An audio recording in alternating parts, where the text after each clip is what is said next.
No episódio de hoje do podcast da Polícia Civil, a doutora Margarete Barreto, delegada-chefe da LESP, conversa com o divisionário da Divisão Antissequestro da Polícia Civil, Dr. Fábio Nelson. Essa divisão foi criada em 2001 diante de um aumento de sequestros mediante extorsão.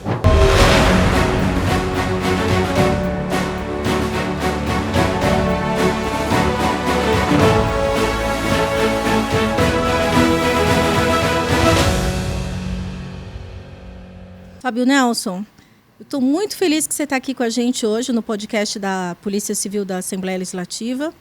Eu vou pedir licença para mostrar um VT que a gente gravou com você lá na divisão de sequestro e depois a gente continua a entrevista, tá bom? Tá legal.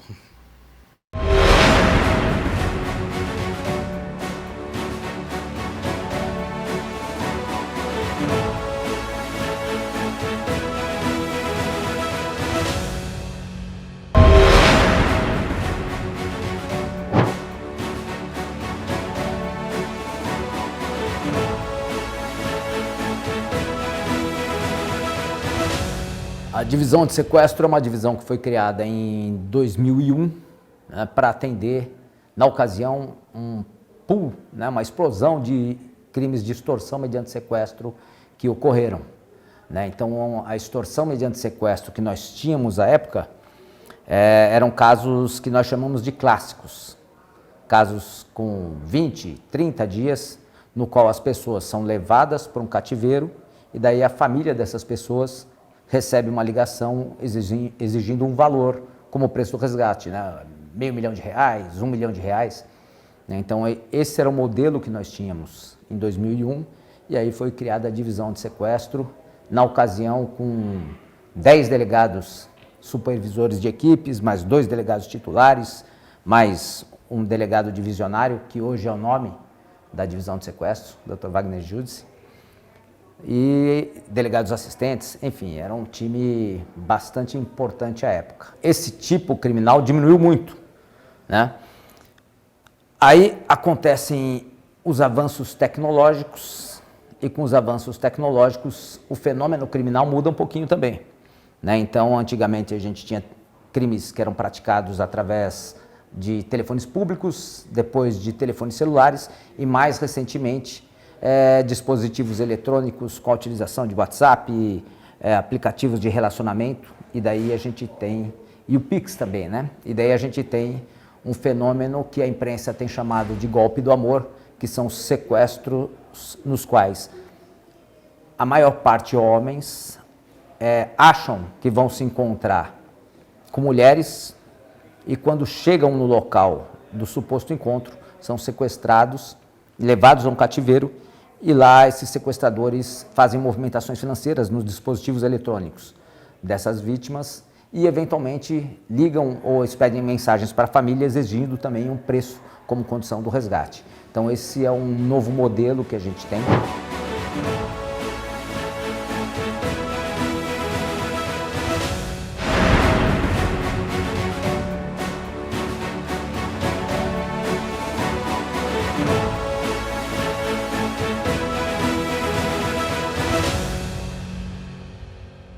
Perguntar quanto tempo você tem de polícia e quanto tempo você trabalha no antissequestro, que você contasse pra gente quanto tempo você tem de antissequestro. Eu sou da turma de 99, né, 1999, mesma turma do delegado-geral de polícia.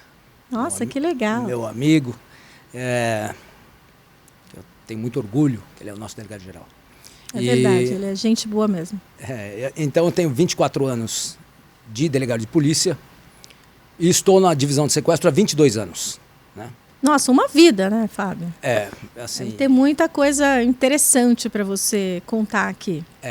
Toda a história da divisão, de alguma maneira, eu vivi desde o início da criação da divisão. Né? Antes nós tínhamos grupos bem lá atrás, depois a delegacia de sequestro, né? e delegados que são verdadeiras lendas que nos ensinaram e transmitiram conhecimento. Né? Mas a divisão antissequestro foi criada em 2001 e desde então eu estou nessa unidade e eu tenho muito orgulho de estar nessa unidade e de liderar um time abnegado de verdadeiros heróis. Não, e assim, é a divisão de sequestro, vocês fazem investigação mesmo pura, né? Então, a gente sabe o quanto é necessária a investigação de sequestro, quanto ela deve ser rápida para a vítima ainda estar viva, né? Então, assim, a gente sabe que vocês correm contra o tempo, então eu imagino a magnitude e a capacidade dos policiais que lá trabalham, dos delegados aos investigadores e escrivães.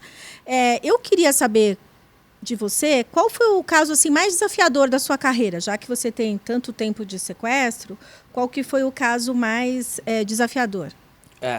Então, assim... Se é um, se é mais de um? Na verdade, assim, eu me lembro, quando pergunta de um caso, né, nesses anos todos, eu lembro de tantas emoções, né, que a gente tem, porque trabalhar com sequestro é muito emocionante. Sim. Apesar de ser duro, né, é um problema que uma família está vivendo e a gente tem a responsabilidade. Um time anti-sequestro, né, chefiado por um delegado de polícia, tem a responsabilidade de gerenciar aquela crise, de estrategicamente negociar aquele sequestro, investigar aquele crime e, por fim, muitas vezes, a gente tem uma explosão de felicidade, que é resgatar uma vítima do cativeiro. Eu imagino, deve ser uma coisa assim extremamente... Não é só emocionante porque você salva, mas é que você viveu aquilo com a família, né? E a pessoa, às vezes, está em condições tão subhumanas, né? Que, assim, é bem complicado, né? Quando a gente entra num local de cativeiro, né? Toda uma família sofre com esse crime, né? Mas quando você fala qual caso que você se recorda, né? Eu me lembro, em 2007, nós tivemos uma reunião com o então divisionário, Dr. Wagner Judes. Ele falou, a gente precisa prender 2 caras, o Sombra e o Chacrinha. Então, foi uma reunião com a divisão inteira. E em novembro, nós tivemos um caso e, pela voz do sequestrador, a gente já sabia que era o Sombra e o Chacrinha. E a gente iniciou uma investigação, essa investigação, a gente chegou a morar num apartamento lá na Zona Sul para poder capturar os caras que a gente identificou durante a investigação. E a gente prendeu o Sombra, prendeu o Chacrinha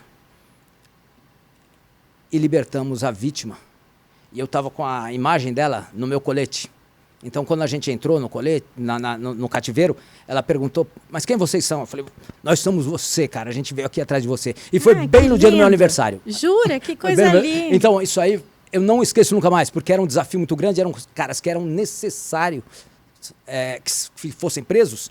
E a gente não tinha muita coisa durante a reunião e depois... No final do ano, a gente estava fazendo esse trabalho, prendendo os 2 criminosos, que eram os mais procurados então, e terminando com essa emoção tão grande, tão gostosa, que é libertar uma vítima e levá-la para casa e ver aquele reencontro, as pessoas se abraçando, e você fica muito feliz. Não tem como não se sentir quase um super-herói, na verdade, né? Eu acho assim, eu me lembro do Vagnão, né? Vagnão, além de ter essa condução primorosa, né? Que ele era um grande líder, né, dos policiais, aí vocês também tiveram todo esse empenho em poder fazer a coisa acontecer, né? Porque a gente sem equipe não é nada, né? A gente tem que ter equipe, né? Técnico sem jogador não dá, né? Outra coisa que eu queria te perguntar é que teve um caso muito emblemático aqui, que foi o sequestro da sogra lá daquele cara que é um bambambam da Fórmula 1 e tal. Você participou desse caso também? Esse caso aconteceu, a divisão de sequestro estava subordinada ao departamento de homicídios. A doutora Sato era a diretora. Eu estava lá, mas em outra divisão, mas eu estava lá.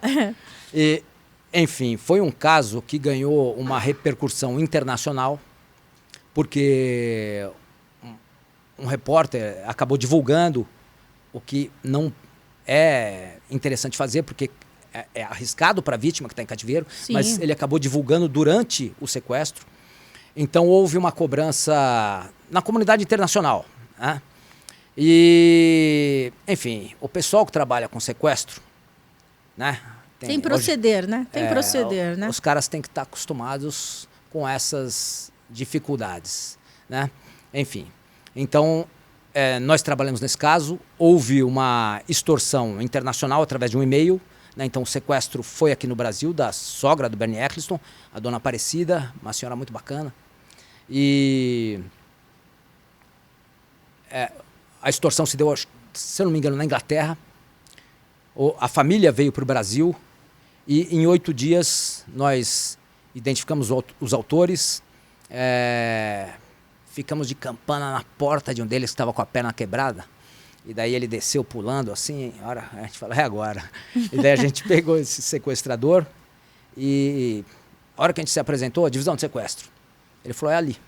Então foi muito rápido, é um time de conversão.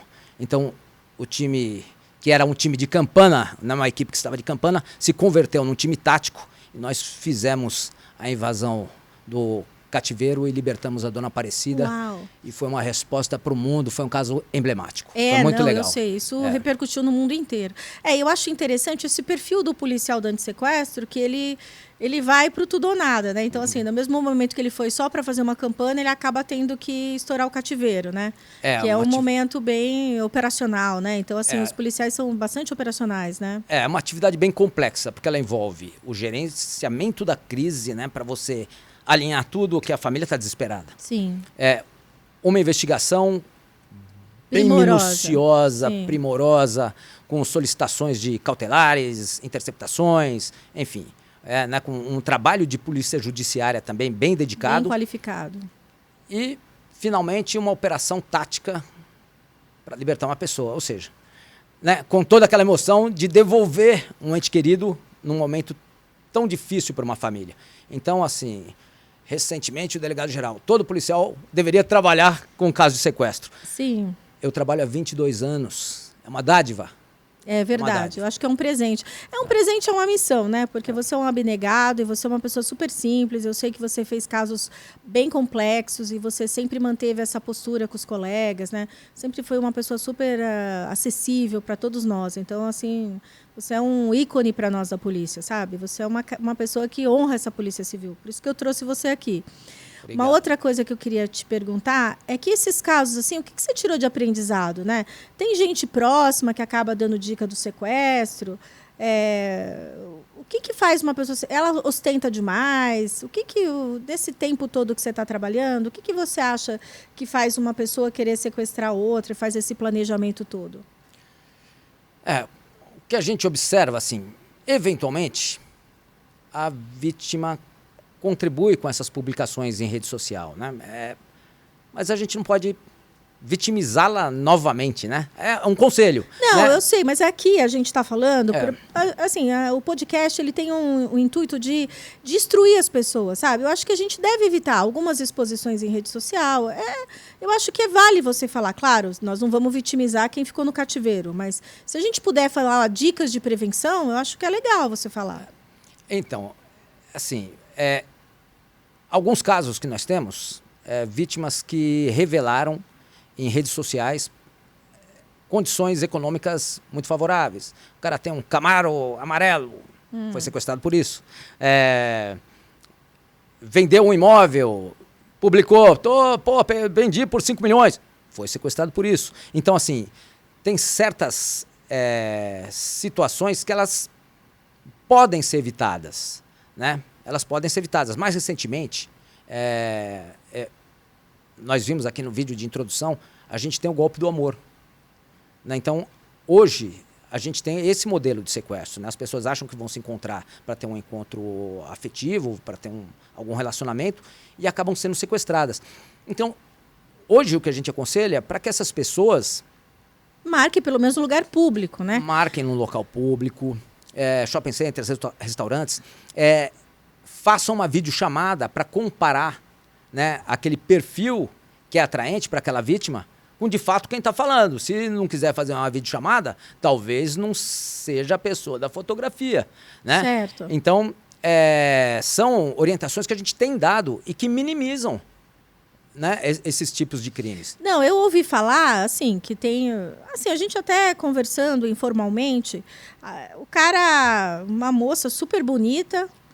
vai atrás de uma pessoa, às vezes, não tão atraente e marca, a pessoa mostra, ostenta um nível social, assim, até legal e aí marca num lugar que não tem câmera, não tem nada, um bairro bem afastado, né? Isso é uma coisa para a pessoa já desconfiar também, né? Que às vezes não tem... A gente estava falando fora daqui, né? Que às vezes a pessoa também tem que se ligar que pode estar acontecendo alguma coisa, né? Não é normal ela ser abordada por esse perfil de pessoas, né? A pessoa às vezes dá uma viajada, né? Não é isso que a gente tem visto? Na verdade, assim, vamos nos cercar de cuidados. Né? Então, a pessoa quer se encontrar com alguém que lhe pareceu atraente, alguém que lhe pareceu interessante, legal, né? É um mundo contemporâneo, né? Mas nós temos hoje muitos casos que as vítimas são sequestradas na Zona Norte, na porta de residências. Então, vamos fazer em local público, né? Vamos para um restaurante, vamos para um shopping center, né? Faz essa videochamada. Já que é uma bonitona, vamos gastar um dinheiro, né? Isso, nada impede. Vamos marcar num lugar que é mais assim... Não, eu sei, a gente está falando assim, meio que brincando para o público, mas é que realmente, às vezes, as pessoas se colocam em uma situação de perigo, né? Sim, se colocam em situação de risco. Você não conhece a pessoa, você vai para um lugar público que tem a câmera, então você vai para um shopping, para um restaurante, para algum lugar que você tem um mínimo de respaldo, né? Então, assim, a gente está falando, parece que a gente está brincando, mas não. Eu ouvi falar, outro dia eu estava aqui na casa e veio um policial militar dizendo que uma vez ele foi atender uma ocorrência que os vizinhos começaram a gritar para a vítima que era sequestro. Porque o pessoal marcava muito nessa rua dessas pessoas. Não sei se você ouviu falar isso. E aí que a população estava até querendo fazer uma faixa dizendo assim, não é encontro, é sequestro, é golpe do amor. Então, assim, tamanha o número de casos que estavam acontecendo em determinados locais, né, da cidade. Isso é verdade. Assim, eu assumi a divisão. Eu tenho muito orgulho, Margarete, de ser o divisionário da divisão. Claro, você tem que ter mesmo. Enfim, e quando eu assumi a divisão, nós tínhamos um cenário de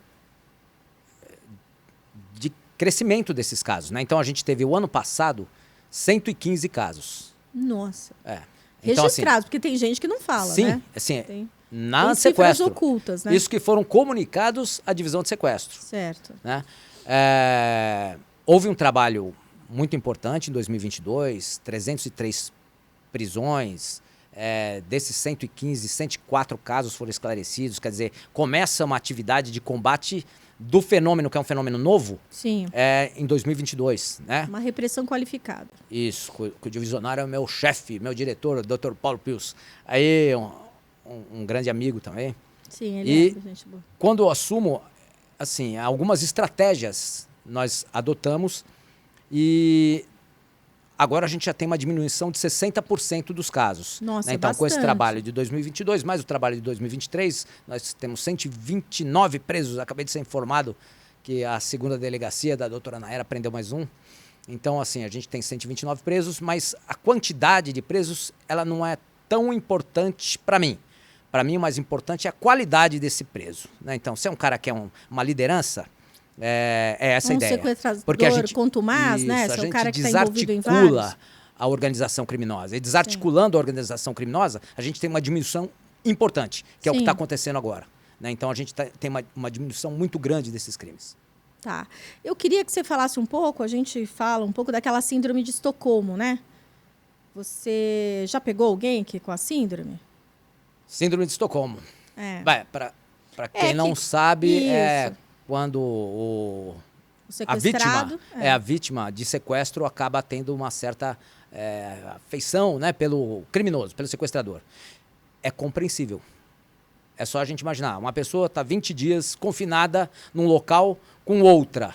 Então, ela vai acabar falando com essa pessoa, vão acabar virando confidentes, enfim, ela está num momento desesperador. Sim, né? Está super vulnerável. Então, isso não é incomum. Teve um caso que nós estouramos o cativeiro e era uma mocinha. A mocinha entrou na frente do sequestrador. Não, pelo amor de Deus! Ela colocou o corpo dela para proteger o criminoso que a mantinha em cativeiro. Síndrome de Estocolmo, clara.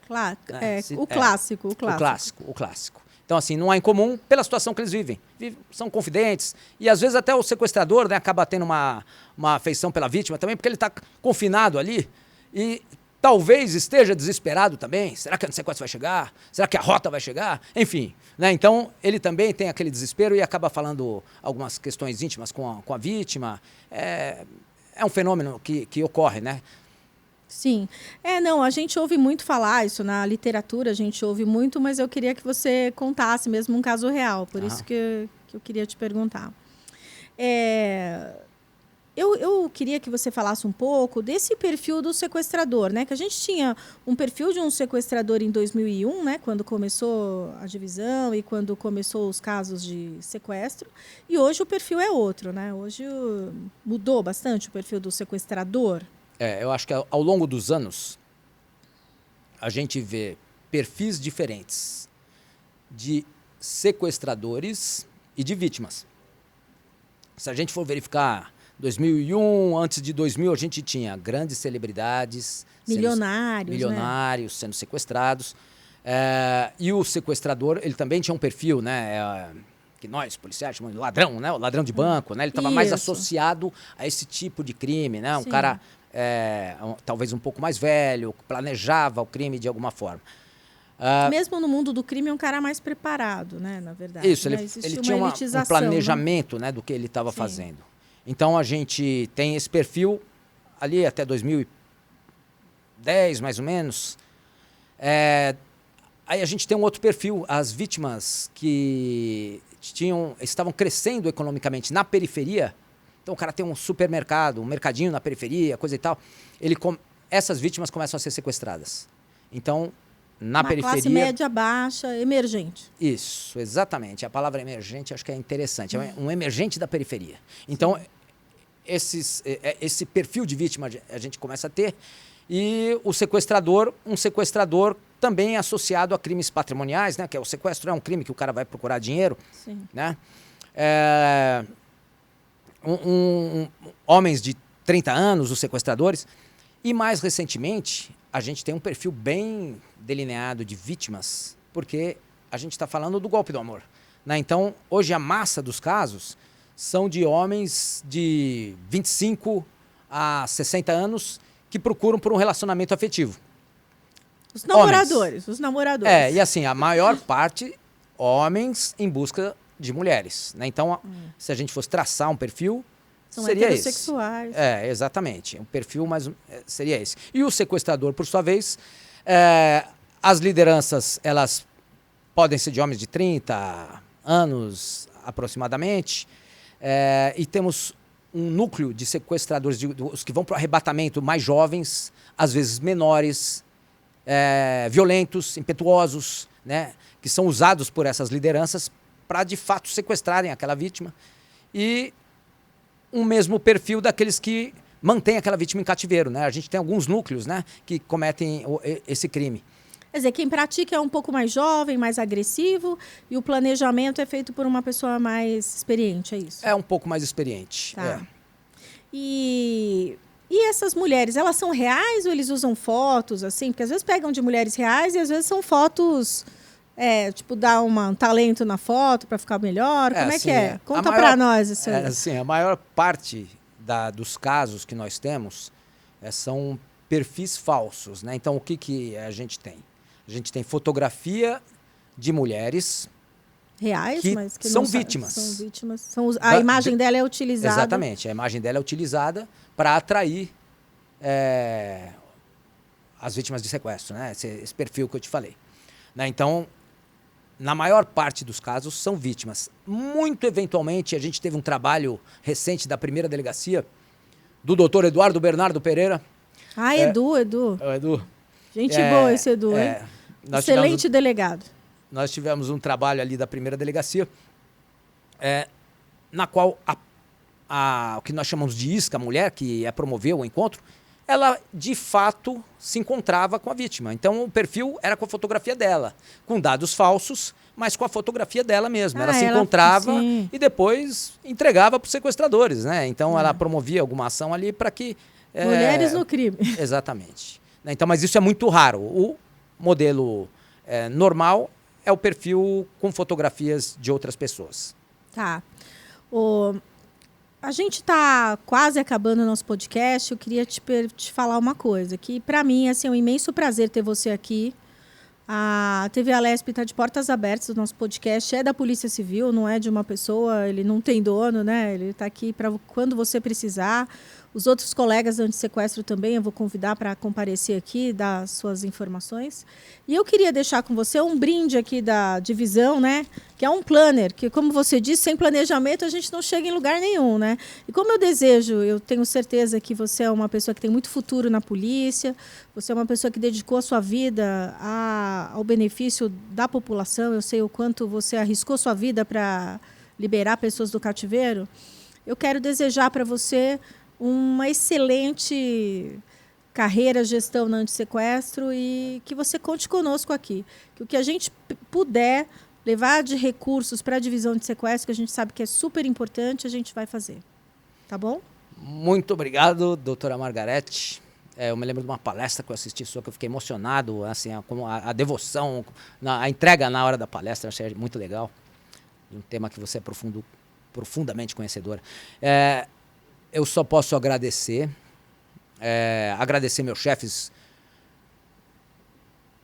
o secretário de Segurança, o secretário de RIT, que ele tem depositado uma confiança na gente e tem combatido o bom combate. Né? Ele está lá, acho que por ser policial, enfim, organizando, de alguma forma, trabalhando ali junto com a gente no combate. Nesse caso, nós trabalhamos no combate do golpe do amor, ele organizou bastante as coisas. O nosso delegado-geral, experiente no sequestro, eu chamo de delegado-geral anti-sequestro, que legal. Carinhosamente, meu amigo. Meu diretor, Dr. Paulo Pius, é um orgulho ser o divisionário da divisão de sequestro, sou muito orgulhoso disso. Para mim, talvez tenha chegado no ápice da minha carreira, demais. E ninguém faz nada sozinho. Eu tenho um time. Um time só de camisa 10. Só de gente boa. Um time que, de fato, vale a pena. São heróis anônimos. Eu estou aqui hoje por conta deles. Sim. Porque ninguém faz nada sozinho. Ninguém, Todo cativeiro que eu ingressei junto com o time. E esse time está lá. Ou está na frente, ou está atrás. Esse time sempre está junto. E são abnegados heróis que protegem essas famílias. E é o meu agradecimento a eles. Você sabe, Fábio, quando eu mentalizei esse podcast, é justamente para a gente mostrar esse lado da polícia. Porque muita gente não conhece. Às vezes as pessoas criticam muito a polícia, mas não conhecem o trabalho da polícia. Então, acho que isso serve para a gente desmistificar certas coisas, né? Claro, em todo lugar tem bons e maus profissionais, mas a gente tem muitos bons profissionais que merecem ser reconhecidos. Muito obrigada, Fábio. Foi um prazer ter você aqui comigo. Obrigada mesmo. Obrigado. O prazer foi meu, Margarete. Muito obrigado que vocês estiveram com a gente aqui nesse podcast. E a gente aguarda vocês para o próximo. Obrigada. Esse foi o episódio de hoje do podcast da Polícia Civil. A doutora Margarete Barreto, delegada-chefe aqui da Alesp, conversou com o divisionário da Divisão Antissequestro da Polícia Civil, Dr. Fábio Nelson. Podcast da Polícia Civil sempre com exibições às 9h30 da noite, na sexta-feira. Até o próximo episódio.